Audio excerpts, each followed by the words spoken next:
Hello, Night Nation. I'm Trylko from the Sons of UCF, joined by Eric Lopez of the Black and Gold Banneret. Welcome to Around the Kingdom. Elo, hello. It's this UCF show, but the wettest UCF show around. Knights pull off a victory of Jacksonville State, overcoming the elements. Who should be QB1? Is there really a debate? Also, what stands out about week one going into week two? And should we still be playing Thursday night games? Maybe we shouldn't. Maybe we could avoid some of this outlets there, Trace. Hopefully this got you, this is the type of audio you're used to getting with rain in the background. Back to you. Did you say you were concussed? No, I heard you correctly. Before we get going, let us welcome in the third member of our team. He is Adam Eaton from the Sons of UCF. Keeps an eye on the clock, keeps us on our toes. Adam, hello. Gentlemen, a good evening. I can't wait for the show. I'm just looking for an umbrella. I don't know. I got to stay dry in the studio here while this inclement weather is battering us outside. But I'll be on my toes, and I'll have a poncho on as we continue this particular program. All right. See you soon, Adam. Elo, Knights win 17-10 over Jacksonville State. Cam Fancher, starting quarterback, knocked out. And Tayven Jackson comes in, leads the Knights to a come-from-behind victory. But Monday, at his media availability, Scott Frost non-committal as who will be QB1 against North Carolina A&T. Do we have, Elo, quarterback controversy here? Not to me. It's clear. Jackson is your starter. He should be your starter moving forward. Cam Fancher should sit next to you for the rest of the season, Trace. It'll be a great view. You're a pleasant person to talk to, but quite a nice guy, I'm sure. But this is Tayven Jackson's job. That was proven on the field Thursday night. He was superior at the quarterback position, and he's your short-term answer, and he's your long-term answer. To me, there's no debate on this at all. They don't win this game without him. Yeah, I don't know why there would be controversy here unless Scott Frost surprises all of us and someone other than Tayven Jackson runs out of the tunnel as the starting quarterback on Saturday. He proved himself. He got it, going as the second half kept moving along and led the Knights to that victory.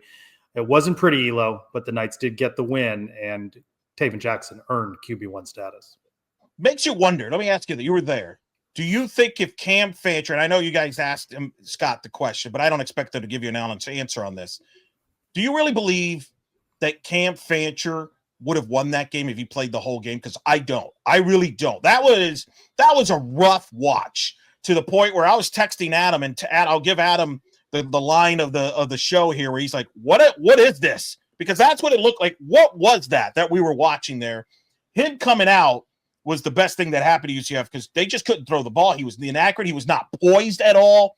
Maybe they, and we'll get to it in the next topic, but I don't know what these coaches are doing in practice, but it's not giving you the right answers, evidently. Well, Frost also sort of ducked to some degree, saying, when I asked him, would he have brought in Tayven Jackson? At what point was he going to bring in Tayven Jackson? And he, doubled down on they were committed to Cam. But his injury and certainly the weather delay gave them opportunity to rethink that decision. Well, if we expect Jackson will be the starter moving forward and we don't see Cam Fancher, Trace, this will continue a long list of tradition and history with UCF football head coaches naming a starter for week one and not working out and going to a different quarterback. Pete DeNovo, Dublin, Ireland, did I say more? But there's been other examples. Josh Heupel going with Brandon Wimbush. George O'Leary going with Rob Calabrese, not once, but twice. Trace, why can't UCF coaches get the right quarterback for week one? See, we went back and forth on this, and usually we try not to debate topics that are going to end up in the show, but I know you're the voice of UCF softball, but I missed when you were a coach on the UCF football staff, that you saw every moment of practice, that you know better than Scott Frost, Steve Cooper, Mackenzie Milton.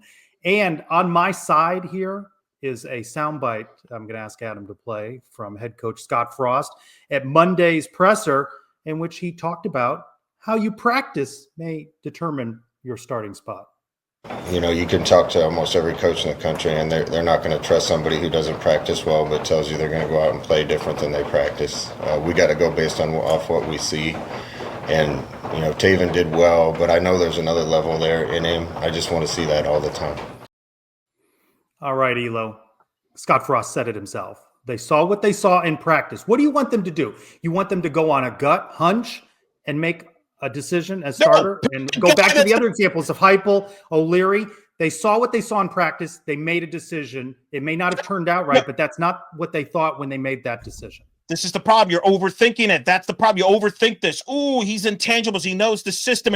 But is he the best guy? Can he throw the football? How is he under the bright lights, Trace? It seems this is a long pattern, not just with Scott, but other coaches. Look, we just saw North Carolina. Do you think Bill Belichick made the right decision with his quarterback? As I know, Max Johnson was clearly the better quarterback. These coaches overthink these practices. Who's the best guy? Tayven Jackson. Why is it, Trace, that Carson Engel I sat with in the stands 15 years ago, and he called out O'Leary saying, why is he starting Rob Calabrese? He's no good. And he was right. Fans know more than the coaches in some of these instances. Why is that? So you want Frost and company to go with a guy that did not outperform the other guy in practice. Was it clear? How do we know? We didn't see practice. How do we know? Maybe in their value, you think he was outplayed him slightly, but if it's close, Jackson's the one that has eligibility. Jackson's the one that has the most upside. He's your future. You go with him unless you determine that he's not ready. But clearly you thought he was ready because you called his number versus Jakari Brown. So clearly you thought he was good enough to be ready to play. You just didn't want him to start the game. You wanted to go with the more experienced guy, except the guy with the most experience didn't play. Like he looked like a guy who never had experience. This constantly happens all the time. That shouldn't happen. Yeah, but just because he didn't play like that doesn't mean the rationale that went into the decision that he had the most experience, he had the most starts. That was a deciding factor, as Frost and coaches said throughout camp. You know what? Camps are irrelevant. How about open camps up? Maybe we'll see actually learn something. How about that? All right, so the Knights win 17-10, Elo. It didn't seem like there was a lot that went right, but what was the thing that you think UCF did best in that rain-soaked win? I think their defensive assignments, everybody was in their gaps. I think everybody was in good position. I didn't see blown assignments. I think the defense as a whole, listen, let's not kid. Jacksonville State had a quarterback that couldn't throw a forward pass to save his life. So it's not like they had a tough-notch opponent. But I did like what I saw from Alex Grinch's company there from an assignment standpoint, from a gap standpoint, defensively here moving forward. The collection of quarterbacks, Fancher and Tayven Jackson, spread the ball around, Elo. Quite a few guys caught passes. Hey, tight ends were involved in this offense. So we saw a little bit of glimpse. Plus, I think we saw what we might like about the play calling from Scott Frost, the return of that play calling. So I think they did get some things right on offense with a lot of work still left to be done. A lot of work to be done. And again, Jackson specifically made the throws. I don't know where you're getting this Cam Fancher made good throws. His best contribution was when he got knocked out and the former UCF player knocked him out. That was Fagan's, the biggest play he's ever made in the Downs house. Good for him. Oh, thank you. Hey, Trace, which player surprised you or confirmed your support? Well, I think Tayven Jackson we've talked about, but I think Miles Montgomery lived up to billing and had a key block on a touchdown pass. So I think Miles Montgomery lived up to billing, but this is an area where UCF has acknowledged and Frost has said they're going to have to get more guys into the running game because they're not sure that workload is going to be good for Miles Montgomery throughout the season. I agree with that. I would say, how about the tight ends? Dylan Wade, huh? We got tight end offense, production, both involved in the offense, Trace. Boy, it's been a while since we had that. Certainly didn't see that much of that from the previous regime. That was pleasant support. I like that a lot. I also like the defensive line. John Walker looked healthy when he was in there. That gave me a lot of encouragement and support individually there. All right, Elo, we talked about standouts, though. What were you most concerned about what you saw from the Knights on Thursday? About the fact that we're 9 minutes away from losing to Jacksonville State, basically with 3 points on offense. That was a concern. The fact that some penalties, that they were kind of head scratching, especially on the offensive end. Remember, they had the false start at the 1. You just shoot yourselves in the foot. Couldn't get anything going offensively. That was a big concern. I didn't feel like the offensive line dominated Trace up front against Jacksonville State. Didn't see that push. That was a concern move as well. So those are two that stand out. Yeah, we've talked about this throughout the offseason, Elo. Does this team have Big 12 caliber offensive and defensive lines and depth? And I have concern after what I saw from the offensive line. They got to get it together and get it together fast. They won't be particularly challenged, you would hope not, against North Carolina A&T. And we'll talk a little bit about North Carolina and what we saw. But from the Big 12, they're going to be challenged. And I think there is cause for concern amongst the offensive linemen. No doubt. And you can make a case that a couple of those individuals, Trace, didn't live up to expectations. Who let you down or didn't get off to the ideal start that you were expecting? Jaden Nixon. What happens to these MAC running backs that come to UCF? Penny Boone a year ago disappeared, and I was expecting more from Jaden Nixon. And, as Scott Frost said Monday, with Tayven Swint out for an undisclosed amount of time with a knee injury, you're going to see other guys step up. And one of those is supposed to be Jaden Nixon, also a factor in the return game. And I didn't see a whole lot from the return game either. So he disappointed me in week 1. I still hold out hope that he'll rebound. Well, clearly Cam Fanchard stands out in my answer. Like, how are you're supposed to know when the blitzes are coming. You're supposed to read everything. You're starting. You have all this experience. That's why you're starting. You didn't look like a guy that has started a ton of games. That Nixon pick is good. I'm sure that's not fantasy related because you happen to pick him second or what was it? Did I have him? Pick? No, I don't know if I had him. Did I? Somebody. Well, you hyped him up. Okay. You hyped him up in the preseason. I agree, though. That was a surprise. I expect more diversity out of the backfield situation there. Pick your offensive lineman. Let's go. Let's be stronger. Let's dominate the line of scrimmage. That's what I'm saying. All right, Elo. It's one game. All right. We saw a rain delay. We saw a quarterback change. Knights get a win. It wasn't pretty. Are you encouraged or discouraged on the outlook for the season based on this one game sample size? I'm encouraged in that I think that we might have a quarterback with Jackson. So if he's the starter, I'm a little encouraged. I am discouraged in that, boy, we're not going to be able to get away with those type of performances against some of the Big 12 schools. But then again, Kansas State struggled, as we'll get to, against an FCS opponent. So it is week 1. So I don't think it changes. I still think 6-6 is kind of where this team could end up being. The only concern is this more of a 4-8 team than a 6-6 team? But I think Jackson kind of helped cause maybe keep my optimism that could get to a bowl game. Whereas if you told me he's not going to be the starter, or maybe that was an aberration performance from him, then that would be concerned because that offense struggled immensely for 3.5 quarters, and they're going to play better talented defenses than Jacksonville State. I know the question is encouraged or discouraged. I'm really kind of neutral about it. I don't want to read too much into week 1. As I said in the previous segment, concerned about the offensive line. I don't think that's going to cut it. The difference between them becoming bowl eligible, though, is they're going to have to play better up front. All right, time to bring in Adam and some silliness. Thank you, gentlemen. Before we get to that, don't forget our segment here brought to you by our good friends at Temp Check. You all might have needed this last week during the game because Temp Check is an app that allows you to kind of check on your friends. That's why they built Temp Check. It keeps you connected, keeps you motivated and real. Whether you're celebrating a win, maybe lamenting a loss, maybe concerned because your quarterbacks can't seem to stand upright. Whatever happens, Temp Check is there for you and make sure that your people are right there with you too. Go to the App Store, Google Play, or the Apple App Store. Download Temp Check today. And again, make sure you stay connected to your people, guys. It's not just an app. It's also a movement. All right, silly game time. We do this every year. I've changed it up a little bit. Instead of who he play for, my game this time for you is I'm going to name you a Knight player.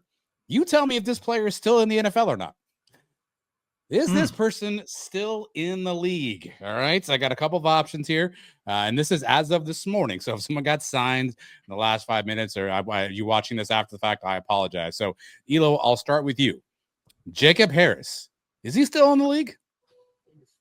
Yes, he's still in the league. I don't know if he's on an active roster, but he's still in the league. Active roster would mean you're in the league, Elo, and he is not in the league. Nope. He got cut by Tampa Bay in the lead up here to the season. He is currently a free agent, not in the league. That's I didn't get to steal that one. I knew that one. I didn't get to steal. 1 point negative for you there. Trace Trylko, is Mike Hughes still in the league? Mike Hughes is still in the league. Where's he playing these days? Do you know? I don't know. Okay. Mike Hughes is in the league. He is playing cornerback for Eric Lopez. Is Matt Prater still in the league? No, he is not. And I know that because I just did a fantasy football draft and nobody drafted him. Eric Lopez is correct. Matt Prater, a free agent, no longer in the league. Trace Trylko, is Richie Grant still in the league? Richie Grant was just cut, so no. That's correct. Richie Grant was cut by San Francisco. No longer currently unsigned, currently not in the lead. In the league, rather. Trace Trylko in the lead with this one. Eric Lopez, is Jordan Akins still in the league? Yes, I'm going to say yes. I'm sorry, Elo. He's not in the league. He was cut by Cleveland. Currently a free agent out there. Cleveland. Yeah. Who do they think they are? Cleveland. It's a great question. Maybe RG3's right. Maybe there is a biasness going on over there. Trace Trylko. Is Matt Wright still in the league? No. Cut. Wow, Trace Trylko is on fire. That is correct. Matt Wright cut by the Carolina Panthers. Eric Lopez, is Kalia Davis still in the league? I'm going to say no. That's incorrect. Kalia Davis plays for the San Francisco 49ers. He is still in he's in the league, but in the what? league. Him and Richie Grant is not. What is going on in the NFL? Trace Trylko, you remember Aaron Robinson from UCF back in the day, defensive back? Is he still in the league? Oh, that's a 50-50. I remember him, but I don't. Yes. I'm sorry. Unfortunately, he's not in the league. Got released last year by the New York Giants. Eric Lopez, offensive lineman Tylen Grable. Is he still in the league? Oh, man. I'm going to say yes. You're correct. He's actually on the injured reserve list for the Buffalo Bills. Good job, It Eric counts. Lopez. It counts. And last one for you, Trace Trylko. Amari Kite, offensive lineman. Is he still in the league? Yes. That is incorrect. Amari Kite got cut by the Seahawks a while back. I believe Trace Trylko won this. I don't have enough time to do the math on this one, but congratulations to you, Trace Trylko. Don't go anywhere, though. We had talked about Jaden Nixon. He is one of your players in the fantasy league. It's Adam who tallied it up, Elo. How does it look after week 1? Fantasy update. Coming in third place right now with a robust 8 points is yours truly. I got 0 points from both Jaden Nixon and Chris Domerkant, and only 1 point out of Kylan Fox. I am in third place with 8 points. In second place, Trace Trylko, 19.5. 7 points out of Miles Montgomery, 6.5 points out of Philip Dunham. And in first place, the man who had the only 2 players to score touchdowns, Eric Lopez. Certainly helps. Got 8. DJ Black got 8. Antoine Jackson with 4. So Eric Lopez right now, 22. Trace Trylko, 19.5. Yours truly, a lowly 8. Ugh. Good luck again next week, Adam. Thank you very much. All right. That's where we are, Elo, on the fantasy results. It's good to be on top. It feels good. I picked last in that fantasy draft too, so that really gives me a great opportunity. Hey, it was a Thursday night opener, Trace, that of course was impacted by Mother Nature. 2 hours of lightning and rain. Do we still need to be playing Thursday night home openers, especially since this Thursday night opener is a long break before you're hosting North Carolina A&T? Yeah, I get it. And I think college football should be played on Saturdays all across the country. But I understand why UCF does it. They want to maximize the student turnout before kids go home for the weekend across the state of Florida and other parts. So I begrudgingly am all right with why UCF does it, though I just wish all of college football would be played on a Saturday. So I'm mixed on this. It doesn't help you when you have a 2-hour lightning delay and everybody bails because it's Thursday night, But right? They can't roll for that. They don't know that's going to happen. No, but if you're going to have a weather delay on a Saturday, people are more likely to stick around than a Thursday night where they got stuff to do on Friday. However, as a college football fan, selfishly, I do enjoy the fact that UCF plays on Thursday and I can watch everybody else on Saturday. So I like that part of it. But I only like it when you have a marquee game for game 2. You have A&T as game 2. So what are you accomplishing here? But what are you going to do? I think if they could have, the schedule would have been better to open up with A&T on the Thursday and then had Jacksonville State. But speaking of games, Elo, we talked a little bit about this with the game in Ireland. Can we do away with neutral site games? College football is better when it is played on college campuses. The atmosphere at Ohio State, for Texas, Ohio State, so much better than what you saw from Tennessee inside the dome. Enough with the neutral site games. I don't care how much money networks and sponsors are throwing away at these teams to get them. It isn't the same. You're not going to get an argument from me on this. However, as you know, dollars and cents are going to dictate this. And, they announced on Monday that North Carolina will be playing TCU. TCU has given up their home game to go to Ireland to play. Money. Wrong. I agree, but that's going to happen. I guarantee you the Big 12 is going to try to do this because Brett Yormark likes to go international. I'm with you. play the on-campus games at home, especially if you're going to expand this playoff to have 100 teams in the playoff. Just get your home games and away games. We don't need neutral site games. I don't even like the neutral site games for the playoffs. Do you? No. I would have everything be on campus. Amen. But that's not going to happen. Hey, we got a weekend. What? Big 12, nice bounce back salvage win by TCU over North Carolina. Oof, Bill Belichick. But is the Big 12 fighting an uphill here, Trace, as far as maybe being the least best conference of the Power 4 conference? Because Miami got a win over Notre Dame, FSU over Alabama. Seems like the Big 12 right now is in a distant fourth. No, not after week 1, Elo, and that is because of TCU. I would have agreed with you if TCU had not won that game, because they would have been 1-4 in those Power 4 matchups. Utah with a very late on the East Coast win, a demolishing of UCLA. But high-profile games. Cincinnati loses to Nebraska, right? These are games that the league must win. From the Georgia Tech, you lose to Brad Key? Dion, really? Yeah, and Baylor got rolled over by Auburn, and you mentioned it, Kansas State not looking good, and that was against North Dakota, right? So, no, TCU in a very high-profile game, probably at least at the start, one of the highest-rated games of the weekend, bailed out the Big 12. What are you looking at for week 2 in the Big 12? What stands out? Because, again, it's a lot of these matchups that the Big 12 needs to win if they're going to win over critics like you.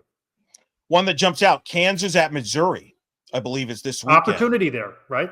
With Jalen Daniels healthy for quarterback for Kansas, that's a team UCF's going to see the first weekend of October. If Kansas can beat Missouri on the road, I think Kansas makes a statement that, hey, we're continuing that momentum. Wouldn't you agree they were arguably the hottest team in the Big 12 at the end of last year? They just dug themselves a hole. If they were to beat Missouri, I think Kansas makes a statement that, hey, we're in the mix to get to Jerry's World for the Big 12 championship game. And if Iowa State and Arizona State want to be on a collision course to play in the Big 12 championship game, Iowa State needs to take care of business against Iowa at home. Yes. And this is an unusual matchup. Arizona State at Mississippi State, where UCF has played before. I was there practicing with cowbells. That's what Arizona State's doing to contend with the noise. You've got to win these high-profile games. Not only are they on television, but they win over the doubters. That's a must-win for the Big 12. That is your Big 12 champion going against the worst team in the SEC. Yeah. If you lose that game, Trace, to the worst team in the SEC, I don't think you can overcome that from a perception standpoint. All right, Elo. You were all over the Gus Bus. You kept texting me. How about that Gus Malzahn? How about that Thomas Castellanos? How about that Herb Hand, offensive line coach, and all the other players, Randy Pittman Jr.? What about the Gus Bus? Are you happy for Gus and all of the former Knights residing in Tallahassee? I'm always hopeful that people that I got to know and got to cover UCF and they go elsewhere, they do well. I wish no ill will. Gus did us a favor by leaving and not having to pay the buyout, which you somehow have not given him credit for. And he looked happy. And I think this could be where everybody's happy. By the way, Herb Hand's a pretty good offensive line coach, and I think he proved that. That's the best FSU's looked in the O-line in a decade. But I'm going to give you credit for this. You did a line in the back and forth that was actually the best line of all the back and forth we had, which is, I miss Tommy Castellanos. That's a great line. What if Tommy Castellanos never leaves UCF? I think Gus is still the head coach here if Tommy never leaves, because I think Tommy Castellanos would have been the quarterback last year, and the year is completely different. Tommy Castellanos doesn't lose the Baylor game 2 years ago. I think the whole Gus era is completely different. I'm rather indifferent about it. I'm not rooting against Gus and crew. It's one game. They did well. Props to them. Let's see how it plays out over the course of the season. But I do miss Tommy Castellanos. Elo, props. You got one. I didn't do well on last week's. No, you didn't. You missed the over. I told everybody, take Arkansas or take Jacksonville State.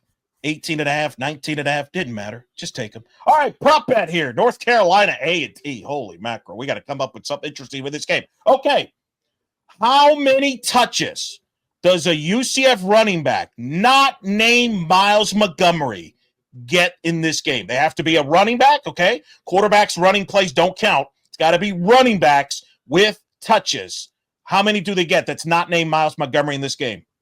I don't think they play Miles for much. Okay. I don't think they want to see him wear down. So that's where Jaden Nixon is going to stand out and shine. 15. All right. I was good. You and I were thinking the same thing. My over-under was going to be 15.5. So are you going under 15.5? You're going to go over? I'm going to go under. I'm going to go right at 15. I'm going to go right at 15. I'm going to go over, just to be different. Right. This is a game where you've got to play everybody, right? This is a game you Yes. blow them out early, dominate. I want to see everybody on this roster, gauge everybody. Quick note, props to all of us, and Adam in particular. He had the win over Jacksonville State in the scheduled draft, if I'm not mistaken, and we all with the win. Right? He had to sweat it out. Trust me, he wasn't real happy at half. No, wait. I had Jacksonville State, right? In the scheduled draft? I should have researched that better. I just know we all got it right. Elo, let's round up Olympic sports pretty quick. Let me research what I didn't research in advance. I had Jacksonville State. There's a correction segment in the show, so I had the Jacksonville State one. Hey, women's soccer, first time in program history, 5-0, a dramatic win at Florida. Scorers went under 3 minutes to go up in Gainesville. First time in program history, Trace. Think about that. With all the great history, Michelle Akers, the Cromwell era, Tiffany Roberts, much improved team, host FIU. They've got a shot to hopefully go 7-0 before Big 12 play. Big positives. Home in FIU at North Florida. As you said, they have a chance to go out perfect before they open with West Virginia. Not as well, Elo, for men's soccer. You called the game on Sunday. Yeah, losing to number 23 ranked Greensboro 2-1. Trace, this feels like a transitional year. We talked about the graduations of Luca Dorado and Anderson Rosa. They're still trying to figure out who they are, but the problem is in men's soccer, as you know, it's a sprint in college soccer. They seem a little apprehensive. They didn't finish in their final third. They got time. The Sun Belt's a tough league. Still tricky. Tough start for Coach Calabrese. At the Cows on Thursday against Jacksonville. Then they open in the Sun Belt at Kentucky, which sounds funny. But as you said, sprint, you don't have many non-con games, and then you get right into conference play. Volleyball under new head coach Matt Botsford on a perfect start. Goes 3-0. Competition not really great. Chattanooga is a middle of the pack SoCon team. Riverside, bottom of the Big West. Norfolk State. But Matt did what he wanted to do, get a lot of players in, get a lot of the young players in, trying to develop. 3-0. We're going to learn a lot more about this team, though, moving forward later when they're in South Florida. They play Miami. That's an NCAA tournament type of team. So let's see what they do. Stetson, Miami, FIU, in real South Florida this weekend. I have time to bring back in Adam. It seems like we got some things wrong in the show. Right, I had Jacksonville State in the scheduled draft. Well, yes, you do have Jacksonville State as an update. I have North Carolina A&T. You have Jack State. I had first pick. All right, a couple of things. Tayven Jackson, 8 of 11, 161 yards and 2 touchdowns in the fourth quarter alone. You'll to talk about his performance there. Also, shout out Carson Engel, by the way. I don't think we've mentioned Carson on the show before. You talked about Miles Montgomery, Elo, and that big block. A lot of people think that may have been holds. He may have gone away with a hold on that one. We can talk about that later. Speaking of hold penalties, UCF 9 of penalties, 80 yards, and they took 1 touchdown off the board on a holding call against Jabari Brooks. Jaden Nixon, 2 carries, 1 yard. That's not going to cut it. This weekend, Oklahoma State is at number 6 Oregon, an upset opportunity for the Big 12 should they be ready for that one. And again, Trace, you have Jacksonville State, not me. All right. Food, much talked about at the home opener, Elo, on message boards and social media. Anyone tried the Bama Gulf Shrimp Roll last week in the Bounce House? Saturday's food, the food eats of the game, Elo. Let me know how these sounds. Barrack Bites, billed as a family-sized meatball. And your hot dog is the Blue Ridge Dog, in honor of North Carolina A&T. Folks, let us know how those go if you try them. Catch us on Around the Kingdom on the Sons of UCF YouTube channel and wherever you get that downloadable audio content. For Eric Lopez and Adam Eaton, I'm Trylko. Thanks, everyone, for joining us for this week's Around the Kingdom.